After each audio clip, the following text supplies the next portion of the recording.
Bismillahirrahmanirrahim. Assalamualaikum warahmatullahi wabarakatuh.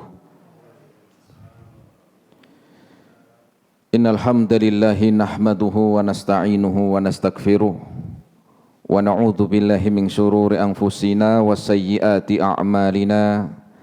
Man yahdihillahu fala mudhillalah wa may yudlilhu fala hadiyalah. Ashhadu an la ilaha illallah wahdahu la syarika lah wa ashhadu anna Muhammadan abduhu wa rasuluh.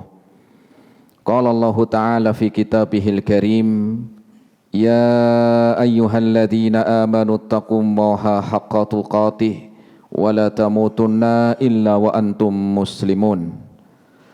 Ma'asyiral muslimin, jamaah, bapak-bapak dan ibu-ibu, ikhwan wal akhwat rahimani Allah wa iyyakum jami'an.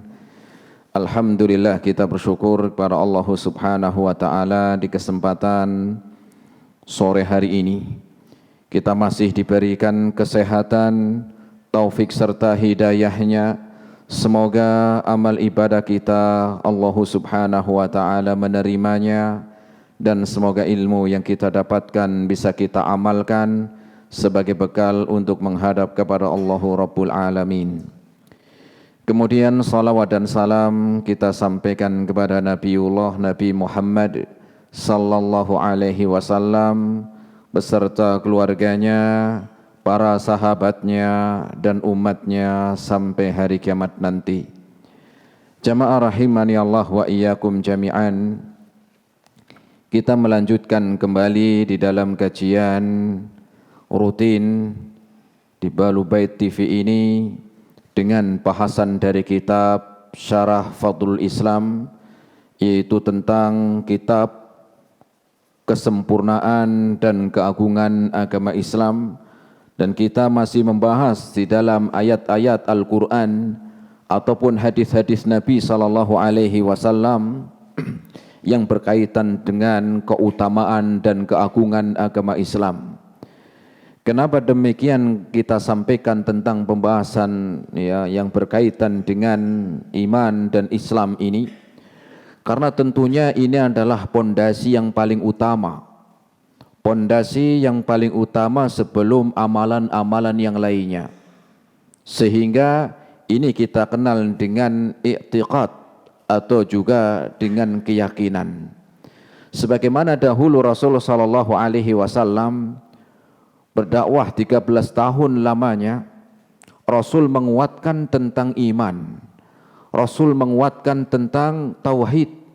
Sebelum hijrah dari Mekah menuju Madinah, Rasul selama 13 tahun lamanya menguatkan menguatkan keimanannya, kemudian kondisi dari dari keyakinannya, sehingga setelah itu mereka pun setelah kuat di dalam keyakinannya, imannya, maka syariat Islam mulai dari fikih ibadah itu turun secara berangsur-angsur di dalam menjelaskan tata cara ibadah.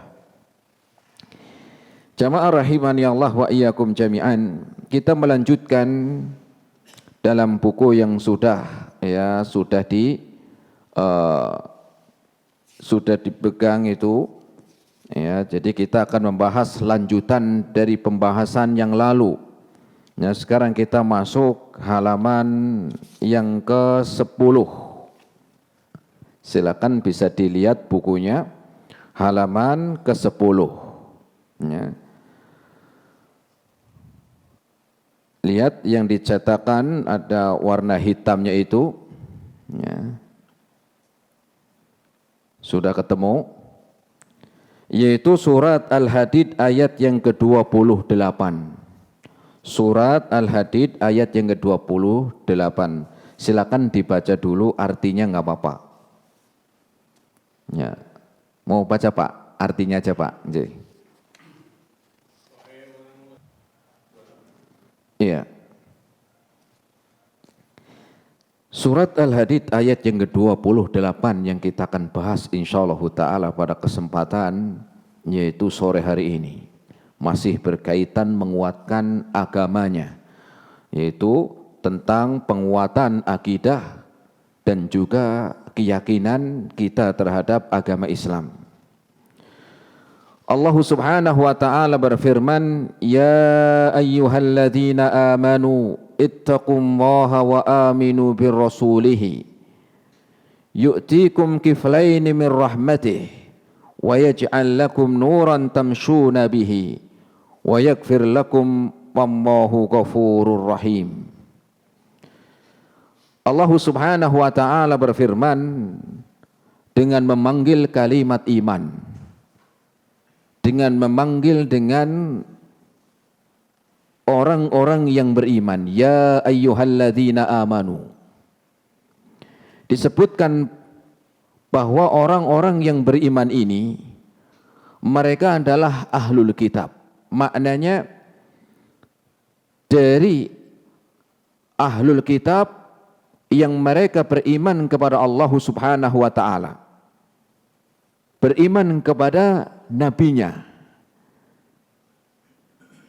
Bahwa iman di sini ketika Allah memanggil ya ayyuhalladzina amanu, pertama para ulama menjelaskan bahwa orang-orang yang beriman ini secara umum adalah orang-orang yang beriman. Kemudian penjelasan yang kedua adalah makna secara khusus adalah orang-orang yang beriman kepada Allah dan para nabi, dan tetapi dia tidak beriman kepada Nabi Muhammad sallallahu alaihi wasallam. Siapa mereka ini? Mereka adalah dari ahlul kitab. Minal Yahudi wan Nasara. Ini disebutkan makna tafsir dari ayat yang mulia ini. Kenapa demikian disebutkan bahwa mereka min ahlil kitab? Karena ayat setelahnya Allah perintahkan ittaqullaha wa aminu birrasulih. Bertakwalah kalian kepada Allah dan berimanlah kalian kepada Rasul Muhammad sallallahu alaihi wasallam. Sehingga ayat ini ditunjukkan kepada ahlul kitab karena mereka beriman kepada Allah tetapi tidak beriman kepada Rasul sallallahu alaihi wasallam. Tidak beriman kepada Nabi Muhammad sallallahu alaihi wasallam walaupun mereka telah beriman kepada Allah dan beriman kepada para nabi. Sehingga Allah mengulang dari memerintahkan bertakwa kepada Allah Subhanahu wa taala, wa aminu bi rasulih, dan berimanlah kalian kepada Rasul Muhammad sallallahu alaihi wasallam. Sehingga kalau ayat ini ditunjukkan kepada orang mukmin telah beriman kepada Allah, beriman kepada Nabi Muhammad. Tetapi Allah mengulang dengan apa? Perintah iman kepada Nabi Muhammad. Kenapa? Karena mereka dari ahlul kitab telah beriman kepada Allah, beriman kepada Rasul mereka, tetapi tidak beriman kepada Nabi Muhammad sallallahu alaihi wasallam. Apa balasannya? Yu'tikum kiflaini min rahmatih. Allah akan memberikan kepada kalian. Siapa kalian ini? Min ahlil kitab. Allah akan memberikan untuk kalian kiflaini, dua balasan, dua pahala, atau disebutkan dengan dua bagian dari rahmat Allah Subhanahu wa taala. Nanti kita akan terangkan apa makna dari dua rahmat ini. Wa yaj'al lakum nuran tamshuna bih. Dan Allah yang menjadikan untuk kalian nuran tamshuna bih. Allah menjadikan untuk kalian cahaya, dengan cahaya kalian bisa berjalan. Wa yaghfir lakum, dan Allah mengampuni dosa-dosa kalian. Wallahu ghafurur rahim, dan Allah Maha Pengampun lagi Maha Penyayang. Jamaah rahimani Allah wa iyyakum jami'an. Kita akan melihat dari penjelasan para ulama tentang syarah dari keagungan Islam ini, bahwa Allah memerintahkan al-khitab, mengajak bicara, atau Allah memerintahkan kepada orang-orang ahlul kitab. Kenapa disebutkan dari ahlul kitab? Sebagaimana kita ketahui ahlul kitab, dahulu mereka adalah agama yang hak. Dahulu mereka adalah agama yang pernah Allah turunkan dari atas langit. Tetapi itu tidak sampai ya seterusnya. Kenapa? Dan kita pernah sebutkan juga bahwa agama mereka yang pernah Allah perintahkan kepada para nabinya terbatas waktunya. Sampai kapan? Sampai Allah telah mengutus Nabi Muhammad sallallahu alaihi wasallam.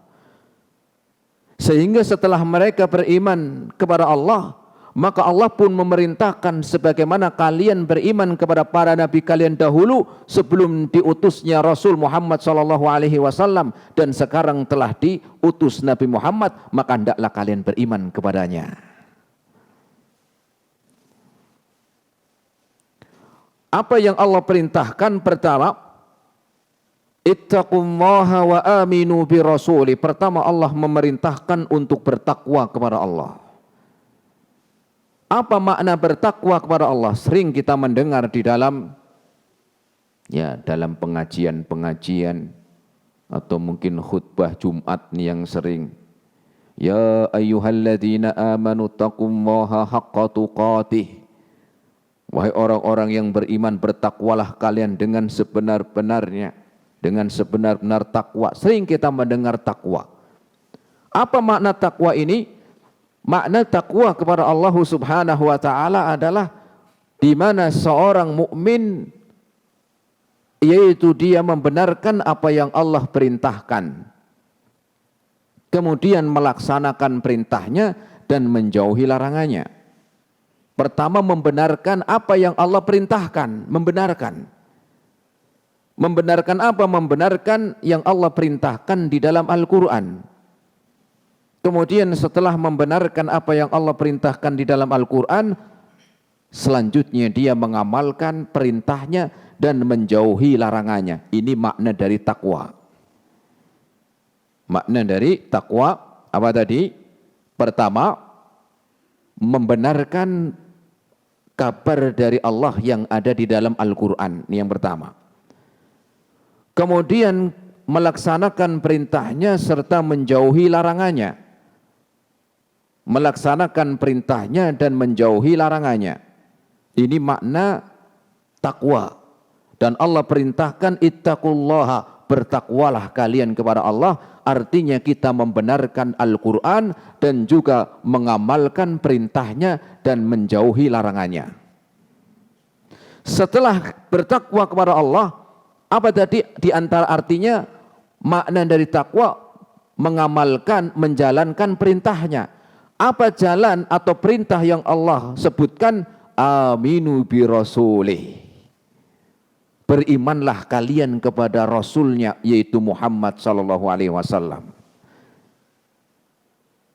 Kenapa? Karena maknanya ketika seseorang beriman kepada Allah, beriman kepada para nabi semuanya, tetapi tidak beriman kepada Nabi Muhammad sallallahu alaihi wasallam, maknanya dia adalah tidak bertakwa kepada Allah. Kenapa? Karena bertakwa kepada Allah isinya adalah dengan beriman kepada Nabi Muhammad SAW. Sehingga walaupun seseorang beriman, saya beriman kepada Nabi Musa, tetapi aku tidak beriman kepada Nabi Muhammad, maka takwanya batal. Sebagaimana seseorang mengatakan saya beriman kepada Nabi Isa alaihi salam, tetapi saya tidak beriman kepada Nabi Muhammad, maka takwanya itu adalah batal. Karena isi dari iman atau takwa kepada Allah adalah dengan beriman kepada Nabi Muhammad sallallahu alaihi wasallam. Sehingga iman kalian, takwa kalian adalah benar, takwa kalian adalah sempurna manakala kalian beriman kepada Nabi Muhammad. Tidak sebagian kalian ambil dan sebagian yang lain kalian tolak. Ya. Jadinya kayak apa? Kayak prasmanan. Jenengan pernah diundang kondangan Jawa, walimah, sering. Di situ banyak makanan ya. Biasanya kan antum itu ketika ngelihat makanan di walimah kan macam-macam iya kan? Apa biasanya? Ya mungkin ada ayam goreng ya. Ya jangan langsung gorengan lah, ayam goreng minimal kan begitu. Oh ini saya pengen ayam goreng diambil. Tempe diambil. Ah sayur ini saya nggak senang. Lewat. Kerupuk lewat. Ya, apalagi ya jengkol apalagi lewat. Ini prasmanan. Dalam agama kita, prasmanan di dalam urusan iman kepada Nabi yang pernah Allah turunkan, yang pernah Allah utus, itu mengakibatkan keburukan di dunia dan akhirat. Kenapa? Karena hanya beriman kepada Allah, beriman kepada Rasulnya yang apa? Rasul yang apa? Yang tidak Allah subhanahu wa ta'ala. Maknanya yang Allah perintahkan beriman dan juga Allah perintahkan untuk beriman kepada Rasul Muhammad, tetapi dia tolak, maka prasmanan dalam Rasul ini bisa mengakibatkan kerugian dunia dan akhirat. Kalau prasmanan urusan makanan ya resikonya ya mungkin nggak ada resiko, malah apa ya, malah ya ngambil sesuai keinginan hati. Tetapi prasmanan di dalam iman kepada para nabi lain halnya. Kenapa? Karena ini bisa mengakibatkan seseorang itu terjerumus kepada api neraka, naudzubillah. Seperti apa? Seperti seorang beriman kepada Nabi Musa tetapi tidak mau beriman kepada Nabi Muhammad. Seperti seorang beriman kepada seluruh para nabi kecuali satu, Nabi Muhammad. Ini namanya prasmanan di dalam apa? Di dalam iman kepada Rasul. Maka prasmanan dia mengambil sebagian, mengimani sebagian dan menolak sebagian, menjerumuskan kepada api neraka.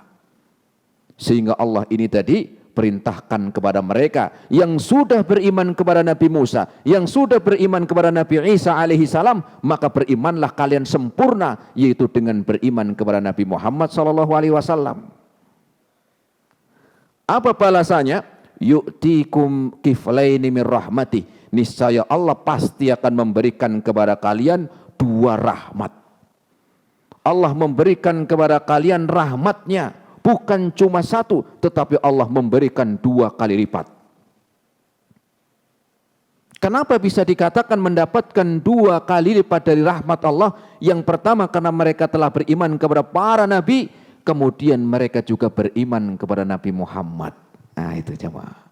Sehingga mendapatkan 2 balasan terbaik, mendatangkan rahmat Allah. Kapan? Ketika dia beriman kepada para nabi dan beriman pula kepada Nabi Muhammad sallallahu alaihi wasallam. Sehingga orang-orang yang datang setelah Nabi Muhammad sallallahu alaihi wasallam diutus, maka wajib bagi manusia untuk beriman kepada Nabi Muhammad.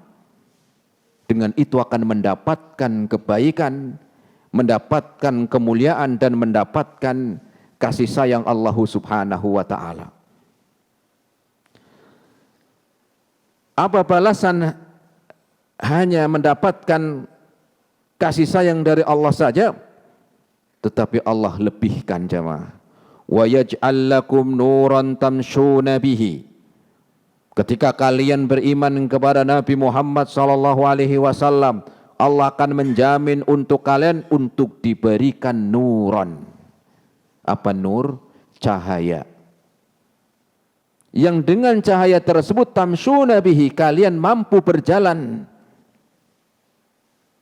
Antum pernah merasakan tengah malam mati lampu? Pernah? Apa kondisinya seperti apa? Ya gelap, ya kan? Jalan aja susah. Apalagi kalau di lantai 2 seperti ini mati lampu, ya. Itu nanti nyari-nyari tangga susah. Maka kira-kira ketika dalam keadaan malam kemudian mati lampu, tengah malam mati lampu, kira-kira yang terbesit dalam pikiran kita nyari apa jemaah? Antum kalau pas lagi mati lampu lah nyari apa? Malam nih, malam. Senter. Kalau nggak punya senter, HP. Kalau HP lupa naruhnya, korek. Intinya akan mencari nuron cahaya. Entah itu dari cahaya lewat HP, atau lilin, atau korek api, atau mungkin dari senter, intinya cari secercah cahaya. Apa gunanya? Agar bisa berjalan.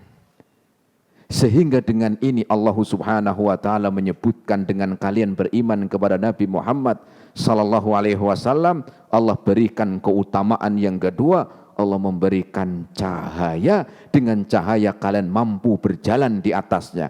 Apa makna berjalan di atasnya? Dengan kita beriman kepada Nabi Muhammad, tahu mana yang hak dan mana yang batil. Ya. Dengan seseorang beriman kepada Nabi Muhammad akan tahu mana syirik, mana tauhid, mana iman, mana kufur, mana maksiat, mana itu taat, mana itu sunnah dan mana itu bid'ah. Dari mana? Dari kita beriman kepada Nabi Muhammad SAW. Bayangkan seandainya seseorang yang tidak ada lampu, tidak ada cahaya, di tengah malam yang gelap mati lampu. Nabrak-nabrak jamaah. Itulah manusia ibaratkan ketika tidak berpegang teguh dengan Nabi Muhammad SAW dari perintahnya, ya, maka akan menjadikan seorang demikian. Akan menjadikan buta dari kebaikan-kebaikan yang Allah turunkan. Kenapa? Karena iman kepada Nabi Muhammad adalah membawa cahaya. Apa sebabnya memberikan cahaya? Karena Allah perintahkan beriman kepada Nabi-Nya dengan apa? Yang pertama, membenarkan kabarnya. Membenarkan kabarnya. Rasul sallallahu alaihi wasallam menyampaikan tentang agama ini dari A sampai Z. Dari mulai yang apa? Yang sulit sampai yang apa? Mudah. Rasul menerangkan semuanya. Tidak ada yang remang-remang. Tidak ada yang tersembunyi. Tidak ada yang lupa. Enggak ada. Semuanya telah disampaikan. Dalam hadis-hadisnya sudah disebutkan semuanya.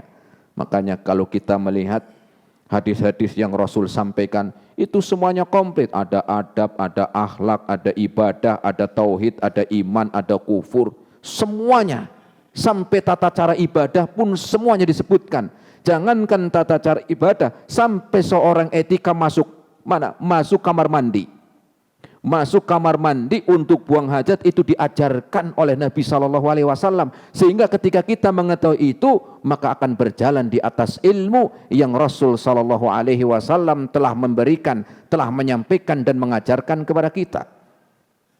Makanya Salman Al-Farisi ketika pulang kampung, ketemu sama orang Yahudi. Orang Yahudi mengatakan begini, "Ya Salman, qad allamakum nabiyyukum kulla syai'in khattal khira'ah." Wahai Salman, Nabi kamu itu loh, maksudnya Nabi Muhammad, masa semuanya diajarkan? Semuanya diajarkan. Sampai orang buang hajatnya diajarkan adab dan etikanya. Katanya Salman, dia mengatakan, ya, bala, betul. Rasul sallallahu alaihi wasallam memerintahkan kami ketika masuk kamar mandi, ya, Rasul mengajarkan untuk mendahulukan kaki kiri. Kemudian wala nastadbiruha, wala nastaqbilul kiblata, tidak menghadap kiblat. Wala nastadbiruha, dan tidak membelakanginya. Wala yastanjibil yamin, dan tidak membersihkan dengan tangan kanan. Di adab dan etika itu sudah diajarkan, bahkan saksinya orang Yahudi, ya, apalagi yang lebih dari itu. Sehingga seorang yang beriman kepada Nabi Muhammad SAW, maka jelas ajarannya, jelas semuanya telah diajarkan, tidak ada yang tersembunyi. Bahkan sampai kuburannya pun sampai hari ini bisa diketahui oleh orang yang datang setelahnya. Kuburannya orang tahu. Coba para nabi yang lain, ada yang bisa menyebutkan? Itu pun katanya. Tetapi apa? Belum tentu, karena ada sumber lain yang mengatakan di sana. Ini Nabi Musa di sini, enggak, ada yang mengatakan di sana. Bahkan beberapa akwal, perkataan-perkataan, pendapat-pendapat. Tetapi kuburan Nabi Muhammad SAW sampai detik ini pun jelas. apalagi ajarannya. Nah, jadi mendapatkan pertama 2 kali lipat kasih sayang Allah, kemudian juga cahaya ilmu dengan beriman kepada nabinya. Yang ketiganya wa yaghfir lakum, kemudian Allah lanjutkan dalam surat Al-Hadid ini, wa yaghfir lakum, Allah mengampuni dosa-dosa kalian. Enggak apa-apa kalian dulu itu beriman hanya kepada Nabi, kalian tidak beriman kepada Nabi Muhammad. Sekarang kalian telah beriman kepada Nabi Muhammad, yaghfir lakum dunubakum, Allah ampuni dosa-dosa kalian yang telah lalu. Kenapa? Karena Islam, kata Rasulullah sallallahu alaihi wasallam, al-islamu yahdimu ma kana qablahu. Karena agama Islam itu ya menggugurkan dosa-dosa yang lalu. Dulu kalian menyembah kepada manusia, menyembah kepada hewan, kalian beriman kepada berhala, kemudian kalian beriman kepada Nabi Muhammad, maka Allah Subhanahu wa taala menyebutkan yaghfir lakum, Allah ampuni dosa kalian. Allah mengampuni dosa kalian. Ya. Allah memaafkan. Allah memaafkan sebesar apapun dosa-dosa kalian yang pernah kalian lakukan ya sebelum kalian mendapatkan hidayah. Dan Allah juga menutup dari aib yang kalian dulu pernah yakini. Dan Allah menutup aib-aib kalian. Makna dari yaghfir lakum pertama adalah menghapus dosa-dosa kalian. Yang keduanya menutup aib-aib kalian. Dan yang ketiga maknanya Allah memaafkan dosa-dosa kalian. Ya. Dengan apa syaratnya? Syaratnya sebagaimana ayat ini. Aminu bi rasulihi, setelah beriman kepada Allah kemudian beriman kepada Rasul sallallahu alaihi wasallam. Dari sini kita mengetahui Allah Maha Pengasih, sehingga dosa-dosa yang telah dibuat oleh manusia ya ketika mereka mendapatkan hidayah kemudian melakukan amalan-amalan dan dia pun beriman kepada Nabi Muhammad sallallahu alaihi wasallam, maka akan mendatangkan kebaikan, mendatangkan apa? Ya, kebaikan, ampunan baik di dunia dan di akhirat nanti. Sehingga jalan keselamatan adalah ya satu-satunya, yaitu beriman kepada Allah dan beriman kepada Rasul alaihi salatu wassalam. Kenapa? Karena kita tidak membeda-bedakan. Karena kita tidak prasmanan di dalam iman kepada para nabinya, para nabi yang pernah Allah Subhanahu wa taala mengutusnya. Nah, ini surat Al-Hadid ayat yang ke-28. Kita lanjutkan hadisnya. Silakan buka halaman 15. Ya. Halaman 15 hadis Rasul sallallahu alaihi bukan 15, halaman sebelumnya, halaman 13 hadisnya. Ya, silakan dibaca lagi. Ya Pak, baca lagi Pak.